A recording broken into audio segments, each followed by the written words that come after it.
రీసెంట్గా థియేటర్లో పలు చిత్రాలు రిలీజ్ అయ్యాయి. జూనియర్ చిత్రానికి చెప్పుకోదగ్గ వసూళ్లు కనిపిస్తున్నాయి.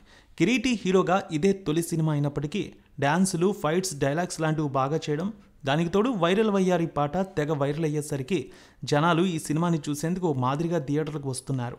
ఈ క్రమంలో ఈ సినిమా 6వ రోజు వసూళ్లు ఏ విధంగా ఉన్నాయి? ఇప్పటివరకు వచ్చిన కలెక్షన్స్ రిపోర్ట్స్ ఒకసారి టాలీవుడ్ అనలిస్టుల రిపోర్ట్ ప్రకారం చూద్దాం.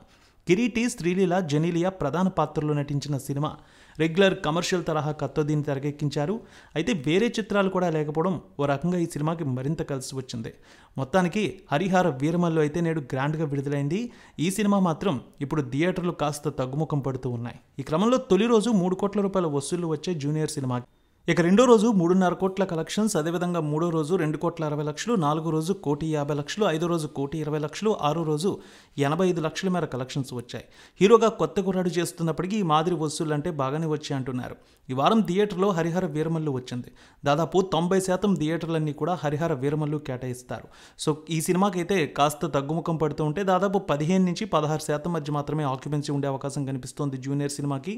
మొత్తానికి గత వారం ఈ సినిమా రిలీజ్ అయింది. ఈ వారం అదేవిధంగా వచ్చే వారం మధ్య వరకు థియేటర్లో ఈ సినిమా ఆడే అవకాశం ఉందంటున్నారు. మొత్తానికి ఈ మూవీకి లాంగ్ రన్ అయ్యేసరికి ఎంత వసూళ్లు వస్తాయనేది చూడాలి. తొలి సినిమాతో కిరీటి అయితే మంచి పేరు సంపాదించుకున్నారు, ఇటు తెలుగులో కూడా. గాలి జనార్దన్ రెడ్డి తనయుడి సినిమాగా వైరల్ వయ్యారి పాటతో అందరి దృష్టిని ఆకర్షించారు ఈ జూనియర్ సినిమాతో.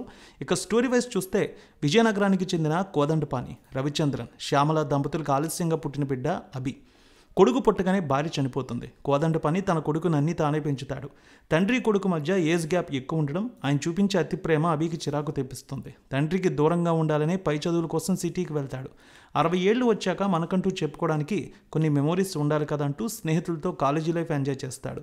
తోటి విద్యార్థిని స్ఫూర్తి శ్రీలీలతో ప్రేమలో పడతాడు. ఆమె పనిచేసే కంపెనీలో ఉద్యోగం సంపాదిస్తాడు. తొలి రోజు తన ప్రవర్తనతో బాస్ విజయ సౌజన్య జెనీలియాకు చిరాకు తెప్పిస్తాడు. ఆ తర్వాత విజయ సౌజన్య గురించి ఒక నిజం తెలుస్తుంది. ఓ కారణంగా ఆమెతో కలిసి తన సొంతూరు విజయనగరానికి వెళ్తాడు. అభికి తెలిసిన నిజం ఏంటి? విజయనగరం గ్రామంతో విజయ సౌజన్యకు ఉన్న సంబంధం ఏంటి?